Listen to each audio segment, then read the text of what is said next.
All right, y'all, we are back. It is day 18, and as it would happen, it is the final day of the Sam Bankman-Fried trial. I'm Carly Riley. I have been going to court every day since this case started to bring you everything you need to know about the case against Mr. Samuel Bankman-Fried. And not only was I in court earlier today when we were having the final statements made by the prosecution and we had jury instructions given, but I was at the courthouse tonight when we finally got a verdict from the jury. And I say finally, but the truth is that implies that it took a long time. It did not. We got the verdict at about 7:40 tonight. And the jury started deliberating, I believe, around 2 p.m. So it was in total, I'm sure somebody else is getting this more precise in their reporting, but about 5 hours of deliberation, which really is not all that long. Y'all have probably heard it by now. Sam Bankman-Fried guilty on all 7 charges of which he was accused.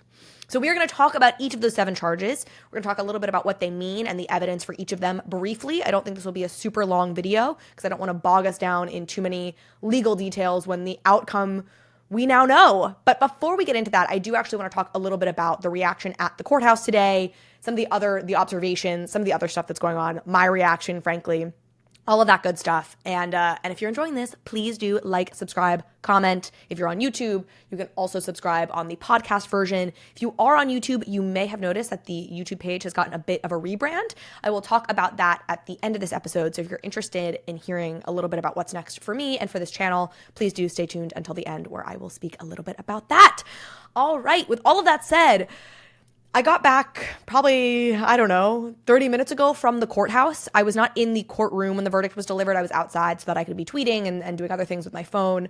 But I've spoken to a number of people who were in the courthouse, or in the courtroom, I should say. And the truth is, the vibe of everybody coming out of the courtroom was pretty sad and solemn. I used the word on Twitter, I think there was a real solemnity to the whole thing, which I think was appropriate. As much as we all may be disgusted by what Sam did and believe him to be guilty. And, many of you have made it clear in the comments you are no fan of his parents, and I totally understand that. It's still tough to watch lives be ruined, a family torn apart. And then, of course, there's the victims of all of this who remain victims in all of this. So justice has been served. And I think that is, I have such a respect for the American justice system coming out of observing this whole process, but it doesn't mean that it feels appropriate to just rejoice outside of the courthouse. The insights we've gotten is that Sam was quite fidgety. He was shuffling pieces of paper and things as the verdict was being read and as the jury was being brought in. He didn't react all that much other than that, at least as far as reporters could see who were in the courtroom. He didn't turn around. He did turn briefly once to nod at his parents. His mom, one person told me, was crying. I had another person say it actually looked like she was maybe about to faint, like she was almost teetering backwards at points. His father, Joe Bankman, had his head in his hands, head down, just, in a state of upset, I guess, right? That's all we really got there. Apparently the courtroom was just dead silent. All you could hear were the shuffling of papers, the courtroom artist doing their sketch. Again, there was a reverence for the impact of the moment, which is a person is going to jail, presumably for a very long time. Which brings me to part 2 of this, which is I know a lot of people have been eager to know what his sentence is. We don't know that yet. So all we found out today was the jury of 12 determined that he was guilty on 7 counts. Again, we'll talk about those 7 counts in just a moment. And then the judge will be the one, Judge Kaplan, who oversaw this case, will be the one to determine his sentence. And that will happen on March 28th, I believe. Let me double check this. I believe that's the sentencing date. Yeah, that's correct. So next year. So we have basically 5 more months until we actually get a sentence for him. He is facing up to 115 years in prison, but it could certainly be less than that. To put this in perspective, Elizabeth Holmes, and yes, I know I look like her, especially when I wear turtlenecks like these. I know, I see the comments. Elizabeth Holmes' max sentence was 20 years, and she got 11 years ultimately. So it's interesting. Sam's facing up to 115 years. Safe to say he'll probably be going away for longer than 11 years. But anyways, we won't know until March 28th. So rest assured, I will be covering that as well when it happens. I hope you'll be along for that journey with me. But until then, we wait. All right. From here, let's talk a little bit about what he was actually up for. It's funny. I've been covering this trial now every day for a month, essentially, but we'd never really talked about the specific charges against him because, frankly, it wasn't always the most interesting part of the day. But so now I think it's important. Let's take a look at each of these charges. I'll just briefly talk about them and the evidence we have for them. So number one, he was charged with wire fraud against customers of FTX. Basically, this is if he did anything, made statements, misrepresentations, lies, etc., that deprived customers of FTX of their money or property. And I believe this also had to involve like the use of interstate and or foreign wires, which is basically just like the internet. Like phone calls count, emails count, tweets count, television ads count. Like everything they did and lied and everything they used to lie about something counts as part of this. This was a pretty easy no-brainer to convict on. Clearly, he made all sorts of misrepresentations publicly that had the effect of getting people to give him a bunch of money that he then misappropriated. That was a part of this as well, was misappropriation of that property and money that you deprived somebody of. And what's more, Danielle Sassoon, one of the prosecutors who made some final statements this morning before the jury went off to deliberate, made the point that even if you believe the story that Sam told himself on the stand, he's still guilty of wire fraud against customers because he said that he did start to realize in October of 2022 the scale of the liability. And then the fact that in November of 2022, even though he was doing these behind the scenes calculations and we saw signal messages with this and stuff, showing that he believed and knew that they only had enough money to cover about a third of all the customer deposits, all the customer withdrawals that could be coming in, he nevertheless was tweeting things publicly saying assets are fine, you know, we don't invest your assets in anything, even in treasuries, and that those misrepresentations, while simultaneously we know behind the scenes he knew that disaster was striking, that was enough to convict him on wire fraud against customers. So one of the things that I really took away from today, both the remarks that Danielle Sassoon made and then when we got the jury instructions, was like the bar to convict him on so much of this was so much lower than what he even did, right? He did so much more than was even needed to be convicted on, I would say, the majority of these charges. So anyway, so the wire fraud against FTX customers, basically, did he misrepresent things and then misappropriate property or money from FTX customers? Pretty clear yes, which is what I would have told you before the jury had come back, but we do have a conviction, so we know the jury agrees that was a pretty clear yes. Okay, the second charge was conspiracy to commit wire fraud. This just means that he got together with at least one other person and that there was a scheme to defraud people to deprive them of their money or property. In this, with conspiracies, you don't even have to have actually carried out the plan. Obviously, in this case, they did, and he was also convicted on wire fraud, but it's just like the scheme to try and deprive somebody of their money or property. So obviously guilty on that. Pretty clear that if you actually committed the wire fraud, you also conspired at some point to commit the wire fraud. So no surprise that he was convicted on number 2 once he was convicted on number 1. Number 3, the third charge here was wire fraud against the lenders to Alameda. So same charge as number 1, except instead of it specifying that charge number 1 was about FTX customers, charge number 3 was about Alameda's lenders. So these were people like Genesis and BlockFi. And this, in addition to all the same kind of misrepresentations to some degree that were made to the general public, specifically also, I would imagine, about how Alameda and FTX were totally separate entities, that would be relevant to lenders of Alameda. Those were public representations that were made that were false. You also had the fact that lenders to Alameda were sent false balance sheets. And I've talked about this quite a bit on this show because it was a pretty impactful piece of testimony to me, which is that you had Caroline Ellison say that she had sent a truthful balance sheet to Sam and said to him, hey, I don't think we can send this to Genesis. This was in like June of 2022. I think it looks too bad. And he said, yeah, I agree. Prepare some alternatives for me to look at. And then she prepared 7 alternatives. He chose one called Alt 7 to be the one that was actually sent to lenders. So the false balance sheet stuff is obviously committing wire fraud against lenders of Alameda. The fourth charge is conspiracy to commit wire fraud against lenders. Same thing. Again, a scheme was in place. If you get the one, if you convict on the actual wire fraud, you're definitely going to convict on the conspiracy to commit said wire fraud. So we, of course, have that as well. Charge number 5 here was conspiracy to commit securities frauds against FTX's investors. This one also feels pretty clear cut to me. I would say there's a couple of points on this. The biggest thing to me here is the way in which Sam lied about the relationship between FTX and Alameda. We saw emails in which he responded to investors. We heard testimony from investors on which they described phone calls where Sam said, oh my gosh, they're totally two separate entities. I'm not involved in Alameda trading.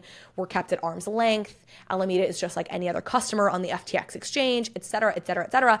And that clearly would have had a material impact on these investors' decision on whether or not to invest in FTX. If they believed that there was this hedge fund that had this secret advantage on the exchange, if they knew that money was being funneled from the exchange, money that they were investing, by the way, was going from FTX to Sam's hedge fund to make trades and venture investments and whatever else, I mean, clearly that they would not have made the same decision to invest had they known all of those things.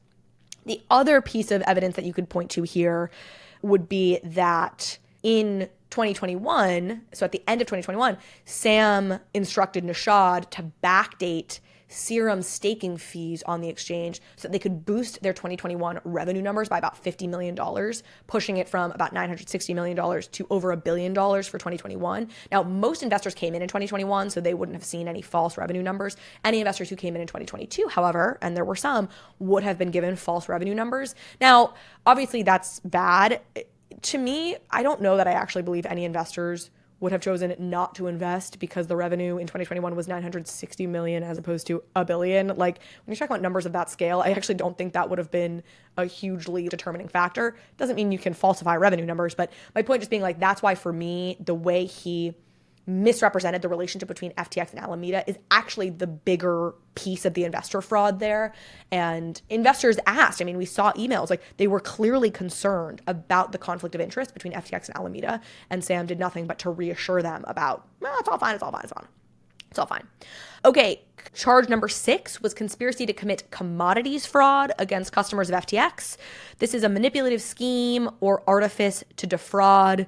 This could include untrue statements or omissions or courses of business that operated or would operate as a fraud.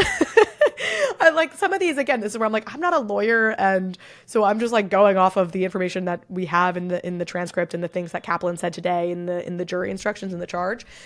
Basically, this is just a fraud that involves a commodity, and the court is treating both Ether and Bitcoin as commodities. And we even got some testimony. We saw a video of Sam loosely sort of describing Ether and Bitcoin as commodities. So I think this is basically just like a fraud that involved commodities against FTX customers, which clearly, again, they were clearly trying to defraud customers, deprive them of their money or property, which was the terminology that was used in the wire fraud charge.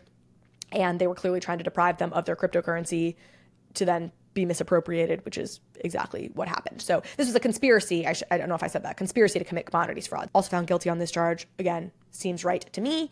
Finally, the 7th charge here is a conspiracy to money launder, or a conspiracy to commit money laundering. I don't know how I phrase that.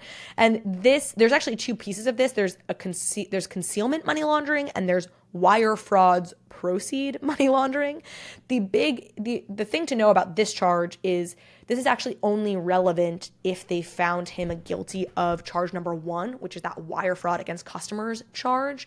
If they had found him not guilty of wire fraud against customers, then he automatically would have been not guilty of money laundering, because basically this money laundering charge is saying that they laundered money that they obtained illegally via a wire fraud scheme on FTX customers. So my best understanding of this, and again, lawyers come scream at me in the comments somewhere, is that basically if they moved around money that they knew they had illegally obtained and transferred that between banks of a bunch of different entities and then tried to pass it off like it was legitimate money. I think the phrase here was like to conceal or disguise the nature, location, source, ownership, and control of proceeds from the alleged fraud on FTX customers, like moving money around that had been illegally obtained and that they knew had been illegally obtained basically constitutes money laundering, in which case I'm like, okay, yeah, for sure. They definitely did that. I mean, we saw the charts where you saw all the different bank accounts and it was just like arrows going every which way being like, this was illegal. It was just really clear that this happened, if I have that exactly right. I mean, I am reading from the transcript, but in any case, so I think the jury got this right. I think all 7 counts were pretty clear convictions. Like I said, I think he actually did more than was even necessary to be found guilty on many of these charges. And the jury's job here was a very binary one. It was to find guilty or not guilty. I've talked about this before. I think he's guilty of all these charges, and then the degree to which he's guilty or the degree to which he's a complete sociopath, that can be debated. But here we're talking about something that's very binary and very like, did he commit these crimes or did he not? No matter what the degree of committing the crime was. And of course, I believe he very much did. So that's it. I believe justice has been served. I think this was the right decision to be made. And now we know. We no longer have to say alleged fraudster Sam Bankman-Fried. He is convicted fraudster Sam Bankman-Fried. Now, on a personal note, I am going to be sad not to head to the courthouse every day. I'm going to miss the friends that I have made at the courthouse. I'm going to miss hanging out and talking with y'all every night. I've really enjoyed this process, to be honest. And so that gets me to a little bit about what is next for me. I haven't spoken much about myself or my history. I might make another video at some point that gets into that a little bit more. But the short of it is that for the last 2 years, I have been covering NFTs and Web3, really NFTs specifically. My podcast launched through a company called Bankless, which covers decentralized finance and crypto. And I was really covering the NFT side of that. I love that. I think that there's interesting things to that technology. I understand there are plenty of scams in the NFT world. Probably the majority of them are scams, but there's also a core technology there that's really interesting. If you are somebody who has been following my channel from the early days and have been following me since the NFT stuff I've been doing, thank you so much for being here. You obviously know all my work from before this court time, but I have for quite some time now been wanting to broaden out, to branch out, to not stay just focused on NFTs. So this trial I always was seeing as that moment for me to really expand my horizons in what I cover and what I talk about. And so I'm going to continue that from here. My plan right now is broadening into more when it comes to tech. Certainly that includes crypto, but also finance. I'm here in the financial district. I have a finance background in a couple of ways. I was at a private wealth management / hedge fund out of college. I was the finance director for Andrew Yang's presidential campaign. So that's a bit of my background. And then internet culture and where that intersects with these things is really what I'm thinking of. So I'm still figuring all of this out. If there are things you want me to cover, please do comment and let me know. I would love to cover a court case again. Somebody was pointing out that the Rust court case, the armorer on that Alec Baldwin movie where Alec shot the camera woman, the armorer who was supposed to be overseeing all the gun stuff on that, her trial is happening in Santa Fe in February. There's a chance that I head out to Santa Fe and do that. I don't know. I'm honestly trying to follow what I'm interested in, what I'm curious about, and have a background in a variety of different things, certainly in the finance tech side of things. But please do comment if there's anything in particular that you would like me to cover from here. In any case, I hope you will stay with me on whatever comes next. You can subscribe to this channel, obviously, to see what comes out from here. I very much welcome feedback. And thank you all so much for being on this journey with me and being so supportive and interested, and so many smart and interesting comments and insights that y'all have shared as well. So I'm really grateful for this. My plan is to be back next week making videos and audio for the podcast side of this. This whole thing originated as a podcast. I think of myself first and foremost as a podcaster, but I'm going to be back next week and experimenting and covering what I think is interesting. If you are a longtime supporter of mine, don't worry, I will still be covering NFTs from time to time. I haven't actually changed anything on the podcast side. That's still called Overpriced JPEGs. I still have the Overpriced JPEGs branding there. I don't know what I'm going to do with that. So there will be some NFT content coming out still over the next month or so and continuing from there.